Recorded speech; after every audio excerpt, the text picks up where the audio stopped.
pediré a Santiago que me preste su altavoz ese que tiene puesto en su megáfono. Dejadme que os presente Schneider. Schneider es una compañía, Schneider Electric no es alemana, es francesa, a pesar de lo que va a sonar. Una compañía centenaria y inició su actividad pues, en la revolución industrial. Empezó básicamente fabricando cañones y ha evolucionado comprando compañías como Merlin Gerin o Modicon, básicamente hacia la parte de automatización y control de potencia. Y en los últimos años, a partir del año 2000, y un poco por la tendencia hacia servicios, hacia un poco la revolución digital, pues ha empezado a ir comprando más empresas en el ámbito de servicios. Y esa es la adquisición de Telven, que es de donde vengo yo. Telven es una compañía que se dedicaba a la parte de control y de servicios, y en esa estrategia, hacia la gestión de la energía, es hacia donde Schneider tiende. Y como veis, es una compañía que ha participado desde la revolución industrial, la revolución de Internet y ahora en lo que se llama la digitalización. Y luego veréis por qué os cuento eso. Para que os hagáis una idea de cifras, pues estamos hablando de una compañía de 24 billones de facturación, 140.000 empleados y con presencia de actividad prácticamente en todo el mundo. El 40% del negocio ya viene de nuevas economías. Entonces, bueno, pues esta gente algo sabe de proyectos internacionales, ¿no? Nosotros, dentro de Schneider Electric, somos la compañía más de tecnologías de la información. Y lo que hacemos es incorporar las tecnologías de la información en el ámbito de los sistemas de operación y los sistemas de información que tienen sentido en los mercados que ataca Schneider. Entonces, sin perder más tiempo en la presentación, cuando me preguntaron o me pidieron, bueno, ¿de qué puedes hablar incorporando la parte de tecnología en esta ponencia? Pues lo primero que se me ocurrió es, bueno, pues hablemos de Big Data y pensemos un poco en los ejemplos de aplicación. Pero empezando por el final, ¿qué es Big Data? ¿Quién sabe lo que es Big Data? Pues este señor de aquí es la persona que más provecho ha sacado de Big Data. A Obama le llaman the Big Data President. ¿Por qué? Pues porque ya en el año 2008, cuando ganó sus primeras elecciones, lo que hacía era tomar toda la información que se estaba publicando en redes sociales para ir al meeting y saber exactamente, minutos antes de hablar, qué era lo que preocupaba y qué era lo que tenía que decir allí. Más adelante, en el año 2012, cuando gana sus segundas elecciones, lo que hace es, el equipo que tenía de análisis de datos lo multiplica por 4 y lo que hace es empezar a hacer una radiografía de todos sus votantes y tenía claramente determinado quién le iba a votar y en qué zona. Y sabía, por ejemplo, sabía que tenía que ir a Florida porque necesitaba votos de allí, sabía que tenía que ir a, no recuerdo el otro estado, porque también necesitaba votos de allí y lanzó campañas para conseguir votos allí. Lo que hay por detrás, y de hecho hay algunas fabricantes de este tipo de tecnología que la gran referencia que utilizan es eso, es su gran referencia. Y fijaros que no es que es algo público y notorio, es decir, la revista Times, el Washington Post, el Wall Street Journal, todos hacen eco de esto. ¿Dónde más ha utilizado Obama? Bueno, esto no os lo cuento, pero ya habéis oído lo de las escuchas ilegales con Merkel y tal. Que sepáis que mucha de la tecnología que hay detrás de Big Data es de Google. A partir de ahí ya no os digo nada más aparte de las escuchas. ¿Y qué es Big Data? ¿Qué es Big Data? Pues Big Data no es más que es un conjunto de tecnologías para poder explotar a un coste razonable toda la información que tenemos. Y lo que ocurre es que tradicionalmente las compañías trabajan con la información visible. Y tú hablabas de la información que está en los sistemas. Bueno, pues eso es parte de la información estructurada que está en los FRPs. Pero hay un montón de información que no está, y es un conocimiento que las compañías tienen. Por ejemplo, y se llama información estructurada, que son cosas como imágenes, como cosas escritas a mano, como mails, como logs de determinados equipos. Eso es una información no estructurada y que este tipo de tecnologías permite incorporarlo al análisis. Para que os hagáis una idea, estos, los mismos que decían que el 85% de gente estaba involucrada en iniciativas, dicen que el 80% de la información que se necesita es no estructurada. Yo esto me lo creo un poco más. ¿Y qué es lo que aporta Big Data? ¿Reconocéis esto? Esto es, es una foto de Nueva York. Y Nueva York lo he traído aquí porque me sirve de ejemplo para explicaros qué es lo que aporta Big Data, que es básicamente uso de información no estructurada y lo que se llama el Predictive Analytics, que es utilizar la analítica para predecir qué es lo que va a ocurrir a futuro. Y aquí hay un muy buen ejemplo, y es el alcalde de Nueva York, Bloomberg, tenía un problema, y es que se estaban disparando los problemas y denuncias en casas que estaban ocupadas, casas diseñadas para que vivan 4 personas y que estaban ocupadas por 10, 12, 15 personas. Y eso estaba generando problemas con los vecinos, ratas, insalubridad, etc. Y pues ahí tenía los inspectores de policía, ¿no? Tenía la policía de Nueva York que estaba investigando y no estaban consiguiendo absolutamente ningún resultado. Y se trajo a un abogado que se había hecho famoso en Irak utilizando tecnología de Big Data para identificar puntos donde estaban localizados terroristas. Y este hombre, cuando llegó allí, pues bueno, pues apartó un poco a los inspectores y empezó a utilizar información que hasta entonces no se había utilizado. Cogió información de registros de propiedad, información de los bomberos, cogió información sobre denuncias o avistamiento o gente que había visto ratas por la zona y metió todo ese tipo de información y dejó que la tecnología de Big Data hablara. Luego veremos un poco en qué consiste eso aplicado a más entornos industriales, ¿no? Pero básicamente dejó que hablara. Y allí empezaron a salir correlaciones que permitieron identificar realmente cuáles eran las casas que estaban masivamente ocupadas. Para que os hagáis una idea, se pasó de un 13% de success rate en la identificación de casas a un 70%. Ese tipo de cosas las hizo combinando el uso de información que hasta entonces no estaba utilizando junto con analítica. ¿Por qué Big Data? Bueno, por varias cosas, pero básicamente porque es parte de la evolución industrial. ¿Os acordáis cuando os decía que Schneider ha participado desde la revolución industrial a la revolución de Internet, a lo que ahora se llama el Internet industrial? Bueno, pues al final, hoy en día que cada vez hay más sensores, hay más máquinas inteligentes que están dando información, que las capacidades analíticas cada vez se están desarrollando más. Hablábamos de la parte de movilidad y de las personas que cada vez acceden a más información y los elementos de colaboración. Y teniendo en cuenta el volumen de datos del que estamos hablando, pues hacen que Big Data pueda tener sentido en muchos contextos. Y si damos un paso más y pensamos en el entorno global en el que todos estamos trabajando, si tenéis curiosidad, este es el mapa de plantas de generación de más de 30 megavatios. No hace falta que los contéis, son unas 60.000 en el mundo. No me he atrevido a poner el de la industria de oil and gas, porque el otro día estaban dando unas conferencias del World Energy Council y la presidenta, que es de Hydro-Québec, decía, bueno, si pinto un mapa similar en la parte de oil and gas, seguramente en los próximos años esto dé un vuelco absoluto, por el tema del shale gas, por el tema de cómo se está moviendo, pero bueno, por eso no he querido meter eso y meto el de la parte de generación eléctrica.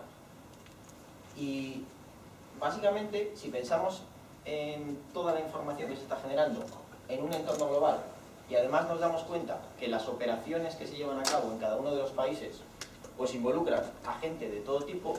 Hablabas nos contaban antes cómo había que haber enseñado a los técnicos de campo a utilizar el ordenador. Hay en determinados países donde los técnicos de campo son high-tech y esto tiene que convivir. Y luego veremos cómo tecnologías como Big Data pueden facilitar el abordar escenarios de este estilo. Aquí he traído algunos drivers de cosas que están pasando que, bueno, que vosotros ya las conoceréis, ¿no? Por ejemplo, en el entorno industrial pues estamos hablando de activos de larga duración, ¿no? ¿Quién fue el que inauguró? Alfonso XII, ¿no? El que inauguró la planta hidroeléctrica, ¿no? Bueno, pues son activos de larga duración e intensivos en capital. Y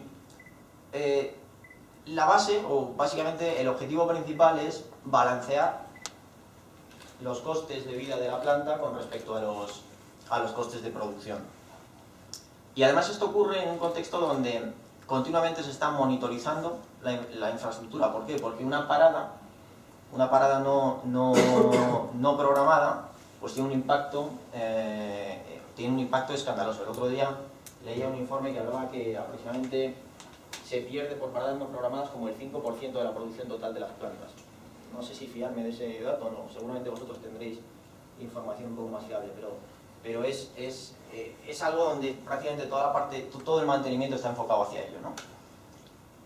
Y luego hay otro dato curioso que es, se exige un conocimiento y un expertise y un know-how de gente que tiene un conocimiento muy específico sobre el mantenimiento. Y eso, en un mundo global donde esos profesionales con tanto conocimiento no hay tanta cualificación y no están tan accesibles, pues tenemos que pensar cómo podemos solventar ese gap. Además, los técnicos de campo y los que están en las oficinas, pues cada vez están más familiarizados y llevan el móvil a todos los lados, es otra tendencia. Y resulta que cada vez es más barato el cómputo, el almacenaje y la sensorización, es decir, el tener información real de lo que está ocurriendo en las plantas.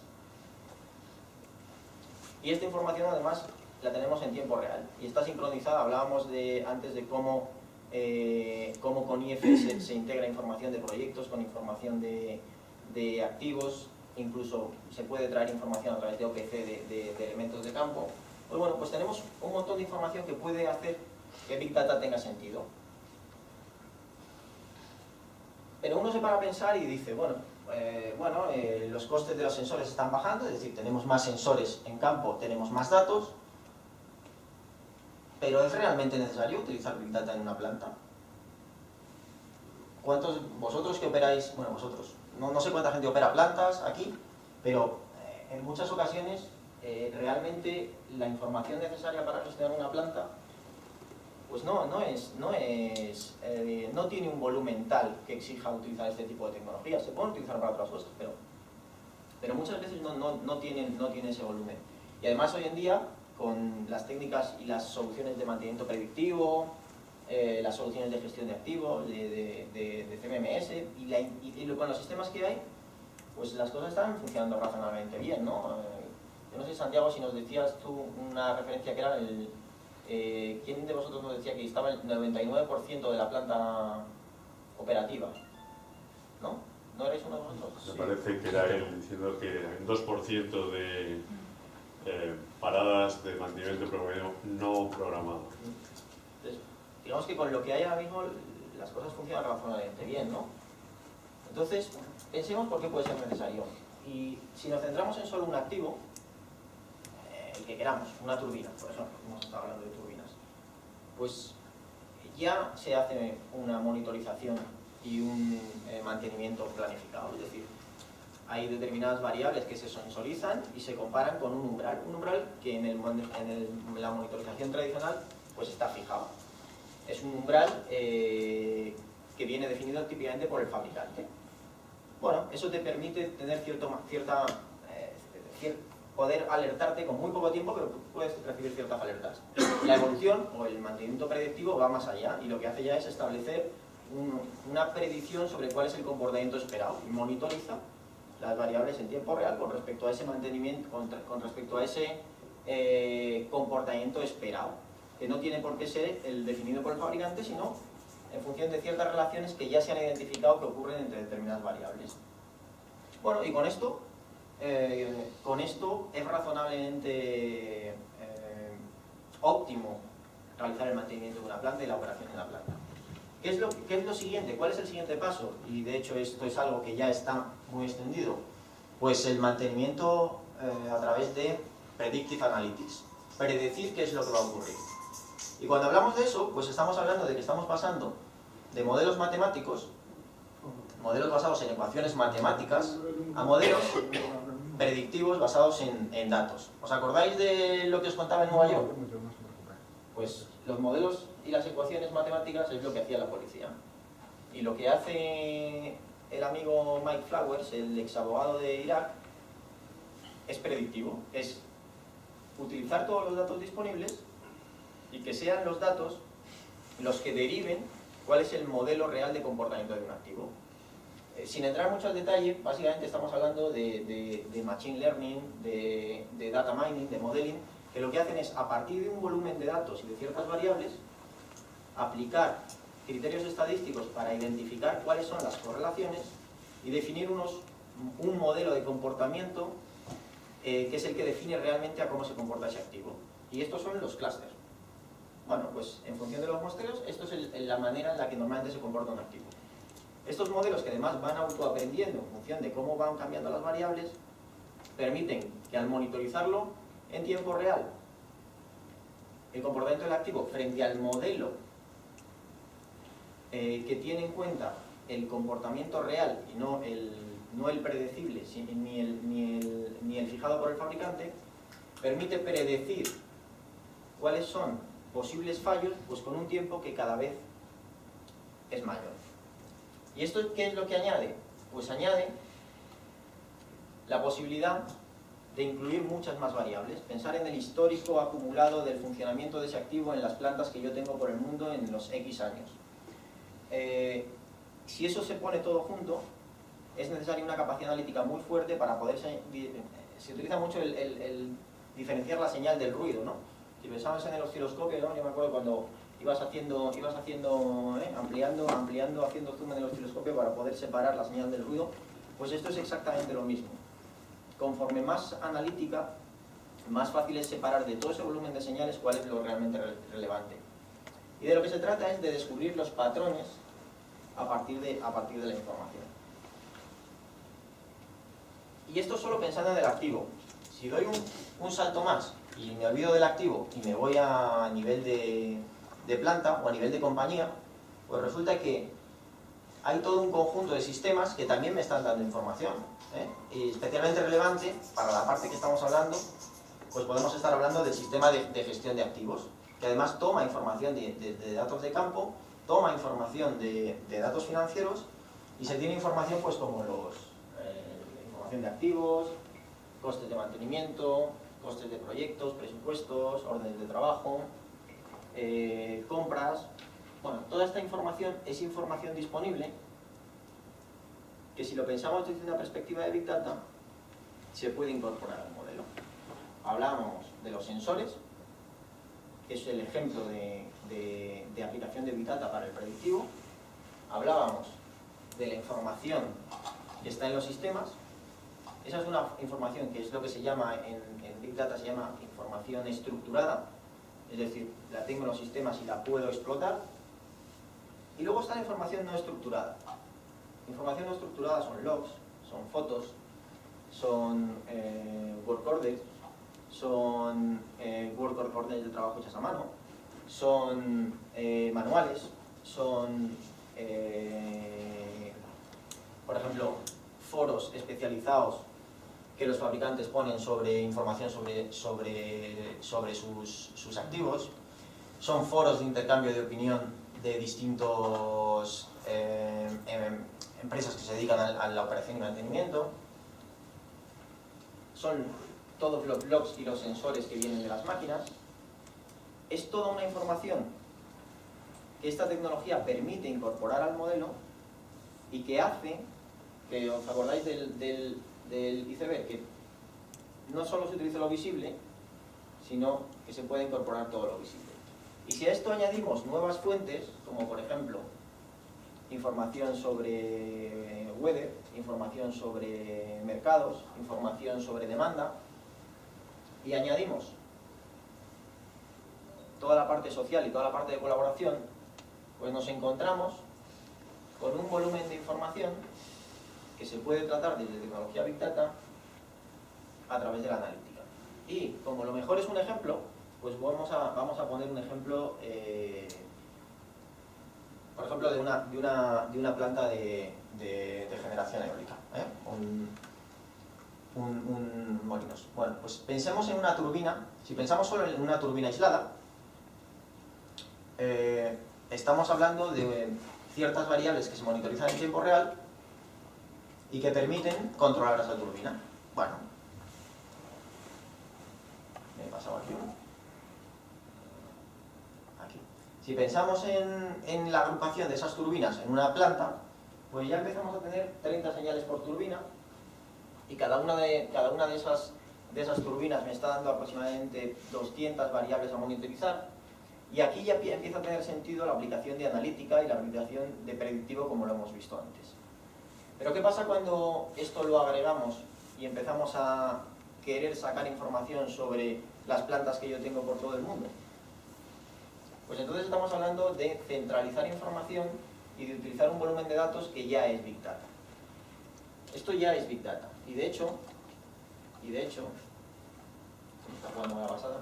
De hecho, esto es lo que hace, por ejemplo, hay un ejemplo muy conocido que es el de Vestas. ¿Sabéis lo que hace Vestas con IBM? Por ahí sí lo conocen. Vestas lo que hace es utilizar este tipo de tecnologías para, juntando 200 señales que tienen de turbinas por el histórico acumulado de las plantas y la operación que tienen, junto con información de meteorológica, información de weather, sobre todo de viento, lo que hace es utilizar estas tecnologías para definir un modelo que les determina cuál es la posición óptima donde tienen que construir una nueva planta de generación, teniendo en cuenta el impacto que tienen desde el punto de vista de producción, todas estas variables, y desde el punto de vista de costes de mantenimiento. Otro ejemplo de este tipo de soluciones aplicado es una compañía de Estados Unidos que lo que hace es una compañía una utility de Estados Unidos, y lo que hace es, bueno, yo hay determinados activos de los que no puedo acceder a información. Si quieres, por ejemplo, un trafo tonto, que no lo tengo conectado a nada. ¿Cómo puedo hacer cierta predicción sobre su comportamiento? ¿Cuándo va a necesitar cierto mantenimiento? Bueno, pues una de las maneras de hacerlo es utilizando el resto de variables, carga, incidencias, temperaturas, de otras variables, y que tienen una influencia en él, y a partir de ahí puedes definir cuál es el comportamiento de ese activo y cuándo merece la pena hacer mantenimiento predictivo sobre él. Eso es un ejemplo a nivel de planta, y ahora yo quería traeros otro ejemplo de, bueno, si toda esta analítica se puede utilizar para ver las cosas desde otra perspectiva, pensamos cómo puede ayudar a la gente de campo, sobre todo en un entorno global donde nos encontramos un poco de todo. Porque al final esa analítica te puede ayudar o pueden aparecer cosas nuevas que se pueden poner a disposición de la gente que está trabajando en campo y que no tiene esa cualificación técnica que hay en países mucho más desarrollados. Porque, por ejemplo, y hablábamos de los países más industrializados, donde, bueno, pues hay un conocimiento experto muy grande, pero resulta que también hay un envejecimiento de la población. Y el otro día no sé si leía un artículo que decía que aproximadamente el 40% de la gente que trabaja en campo, expertos y con un conocimiento bueno, pues de tantos años llevando la operación, pues decían que se iban a jubilar en 2015. Si a eso le unimos países en desarrollo o países en vías de desarrollo, donde, bueno, pues la cualificación es la que es, a mí esta imagen me gusta mucho, ¿no? El que exige esfuerzos combinados, y donde en las plantas cada vez hay que operar con menos gente, hay una presión alta sobre reducirlo el headcount, el número de personas que están operando. Y si vamos a un extremo mayor y nos vamos a los países en vías de desarrollo, pues ahí incluso hay que enseñarles a utilizar el PC. Y lo curioso en este entorno es que además hay un montón de variables políticas. Por ejemplo, el otro día hablaba con la gente de Repsol y me recordaban cómo en Libia no se pueden salir de trabajar de 9 a 5 de la tarde. Porque si están más allá de las 5 de la tarde, tienen el riesgo de tener la luz encendida y que un francotirador les pegue un tiro. O en Argelia, donde cada vez que había que mandar a un técnico experto de un país donde, bueno, de uno de los países donde tenían muchísima experiencia, tenían el conocimiento, cada vez que le tenían que mandar a Argelia, pues tenían que hacer un destacamento de 40 personas del ejército de allí, que tenía que estar acompañándole durante toda la semana que la persona estaba por allí. Ese tipo de cosas hacen que cada vez pueda tener más sentido el pensar en estrategias para que la información individual y acumulada en la operación de cada una de las plantas se pueda utilizar por todos. Yo aquí tenía... ¿Cómo vamos de tiempo, Antonio? 5 minutos. Bueno, yo tenía... Aquí tenía un vídeo que no tiene mucho que ver, pero bueno, la verdad que es un vídeo que... No os lo voy a poner entero, pero simplemente es el vídeo... ¿Habéis visto el vídeo de una persona de Malawi, un chaval de Malawi que se construyó un molino de viento? ¿Lo habéis visto? ¿Sí, no? ¿Lo queréis ver? Sí. Pues no sé si lo vamos a poder ver.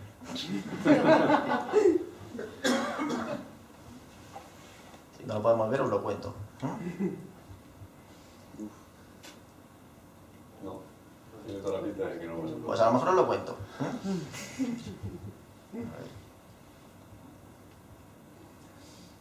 Bueno, si no lo...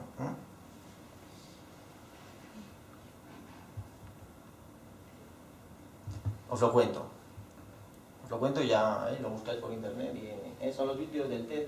Pero es un ejemplo, no tiene nada que ver con esto, pero me parece muy interesante cómo al final si pones conocimiento en manos de gente que está en este tipo de países, pues los resultados son espectaculares. Este tío simplemente se construyó un molino eólico para dar servicio o para tener electricidad en su casa, básicamente porque un día se encontró a la salida del colegio en una biblioteca un libro donde le hablaban de los molinos eólicos. Y el tío se construyó uno con un cuadro de bicicleta, cambiando algunas cosas, y lo que ha conseguido es no solo conseguir tener electricidad para dar servicio a su casa, sino que ya estaba trabajando en uno nuevo para tener un sistema de regadío en toda su comunidad y que sirviera para el desarrollo de su villa. ¿Y por qué os cuento esto? Porque me parece muy interesante.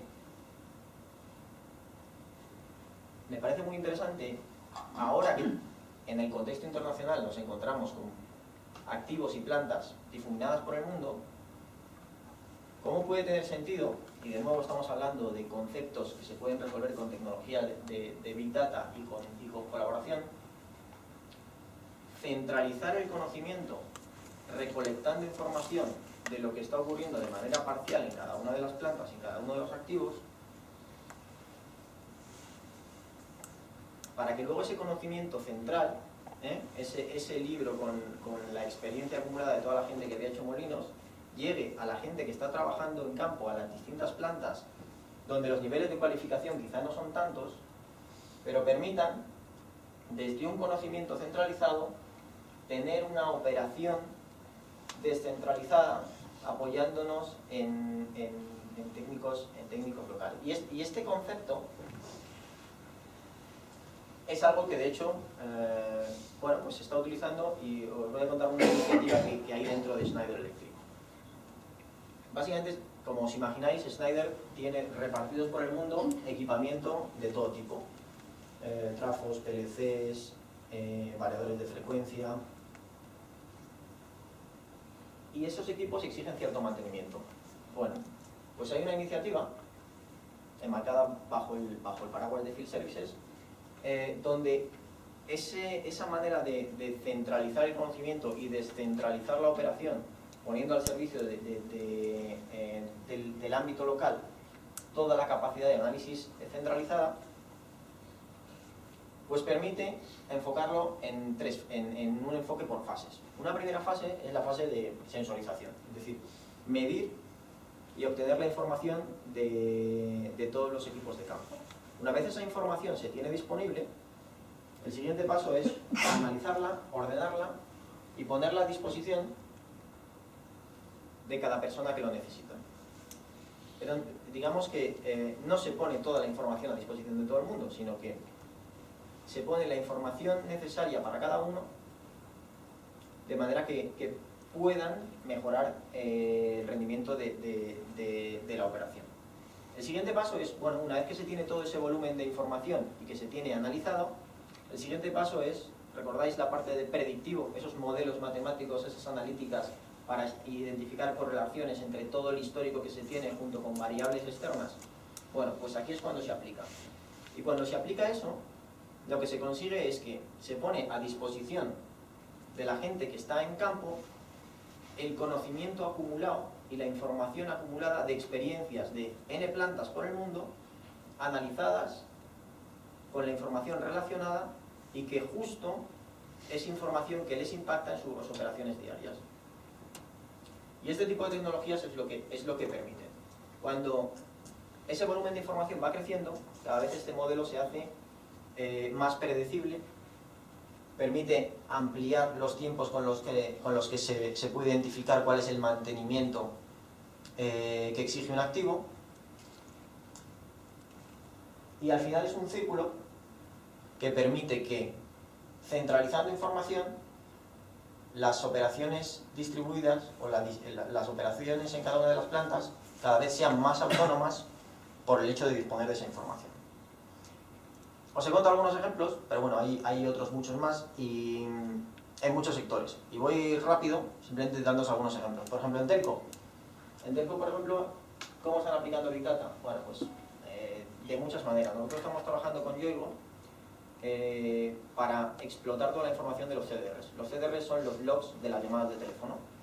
Y utilizando Big Data lo que se permite es tener claramente identificado cuáles son las previsiones de llamadas que van a llegar al call center. Y eso les permite ahorrar mucho dinero a la hora de dimensionarlo. Si pensamos en edificios, pues por ejemplo en la zona de los países del Golfo, sobre todo Dubái y Emiratos, hay muchos proyectos de lo que se conoce como Smart Cities, donde están centralizando información de edificios, de emergencias, de los centros de control de las utilities. En ese tipo de contextos se está utilizando también tecnología de Big Data. En utilities, por ejemplo, hemos trabajado con una utility europea que está haciendo proyectos de smart metering, de contadores inteligentes, y lo que les hemos implantado, o les hemos ayudado a implantar, es el centro de operación de medida. Centro de operación de medida que toma toda la información disponible a través de los contadores inteligentes para sacar información o para detectar, por ejemplo, fraude. Es otra de las aplicaciones. En Oil and Gas, por ejemplo, estamos hablando con la Agencia Nacional de Hidrocarburos de Colombia, porque ellos tienen un montón de información sobre drilling, geo, excavaciones, exploración, y la tienen de manera aislada. Y lo que estamos hablando es utilizar este tipo de tecnologías para poder explotar toda esa información y poder dar información a los distintos agentes interesados, pues desde inversores, desde universidades, desde compañías de E&P, de exploración y producción, y que puedan acceder a información que ahora mismo está dispersa y que está desorganizada. En el ámbito de generación, os contaba el ejemplo de Vestas, pero por ejemplo Abengoa también está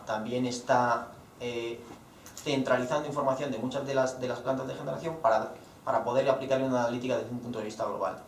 En el mundo de agua, por ejemplo, estamos trabajando con una utility inglesa con este tipo de tecnologías para la gestión de fugas, para poder hacer todo el balance hídrico y toda la gestión de fugas. En hospitales es donde tradicionalmente, en el mundo de la ciencia, hay hospitales donde tradicionalmente se utiliza esta tecnología, y en imagen médica, por ejemplo, está muy, muy extendido. Y en el ámbito de transporte, por ejemplo, se está utilizando para mejorar y optimizar la gestión de combustibles. Entonces, bueno, hay muchos beneficios de combinar las soluciones de gestión de activos con las soluciones analíticas y explotar las capacidades de Big Data. Bueno, aquí vienen algunas de ellas, tanto a nivel de fuerza de trabajo, de mantenimiento, de activos, de información integrada, a nivel de utilizar, o ese concepto de utilizar la información parcial para centralizarla y que el todo pueda volver a las operaciones individuales. Pero yo me quería quedar con 4 mensajes sobre qué es esto de Big Data para terminar. Y el primero es: Big Data no es más que un facilitador para dar un paso más en la explotación de la información, en descubrir qué está pasando y qué va a ocurrir. De manera aislada no tiene sentido, pero cuando haces o estableces la correlación entre información que tradicionalmente ha estado tratada de manera aislada, entre información que se estaba tratando porque era estructurada, información que tradicionalmente no se estaba usando porque era no estructurada, es cuando empieza a tener sentido. Y empieza a tener sentido porque permite predecir y hacer un preventivo en el mantenimiento basado en analíticas mucho más avanzado del que se está consiguiendo con el mantenimiento predictivo actual. Y eso al final lo que tiene es una repercusión directa en la optimización de los activos. Y como mensaje final, pensad en esa idea, y es una tendencia, sobre centralizar el conocimiento para poder dotar de más independencia a las operaciones distribuidas. Y esto es todo lo que os quería contar. Yo os dejo aquí el mensaje, ¿no?, de probar. No es necesario hacer grandes proyectos para utilizar esta tecnología. Hay muchas pruebas de concepto y es lo que está determinando de alguna manera un poco las bondades de la tecnología, ¿no? No sé si tenéis alguna pregunta.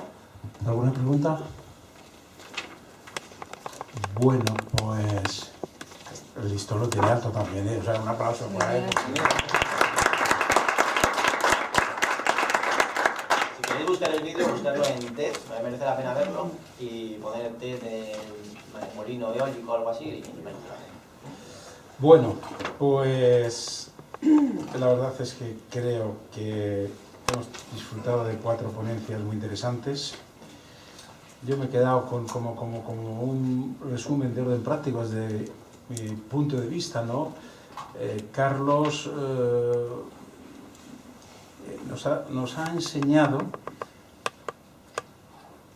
que el proyecto y el mantenimiento debe hacerse con una verdadera profesionalidad. Debe salir, no podemos vender por vender y porque estamos en un mercado, debemos respetar eso. Y él, la verdad es que con Gas Natural ha dado una gran fiabilidad de lo que ellos venden. Santiago pues nos ha recordado una cosa que para los ingenieros es fundamental, pero que nos olvidamos de ella, que es el concepto de almacenamiento de energía. Yo creo que es uno de los grandes retos que tiene la humanidad. Él nos ha explicado de una forma y evidentemente ha compaginado el sector de renovables con el tema de almacenamiento, pero es mucho más largo todavía el almacenamiento de energía. Almudena, pues nos ha significado una cosa que yo abogo mucho por ella, que es la calidad en la gestión del mantenimiento. La verdad es que los que estáis aquí son gente que está más dirigida a la gran industria, al gran sector, pero no os olvidéis que por su impacto el pequeño terciario y todo esto tiene un problema de mantenimiento brutal, y fundamentalmente el problema que tiene es la gestión del mantenimiento. Es una pena porque yo he cogido ideas suyas para poder llevarlo allí, pero la gestión del mantenimiento es muy importante. Y por último, Luis, pues ¿qué os voy a decir? Luis nos ha enseñado, pues eso, también insistí muchas veces en lo que es la verdad de los datos, la realidad de la total extensión de los datos, que siempre, bueno, estamos acostumbrados a con 3 o 4 casos meter un modelo matemático y ya nos creemos los más listos del mundo, y nos damos cuenta la importancia, sobre todo la globalización del dato, ¿no? Verdaderamente es lo que te da esa tranquilidad al técnico, que va de hechos reales. Siempre digo que siempre estamos con utopías. Yo siempre digo que las cosas son como son, no como queremos que sean, ¿no? Y bueno, y para que sean como son, tenemos que informarnos como son. Yo no sé si estoy haciendo un juego de palabras, pero es la realidad de lo que ocurre, ¿no? Y como todos han dejado esto muy alto, pues yo lo agradezco a todos. Ha sido muy interesante y muchas gracias.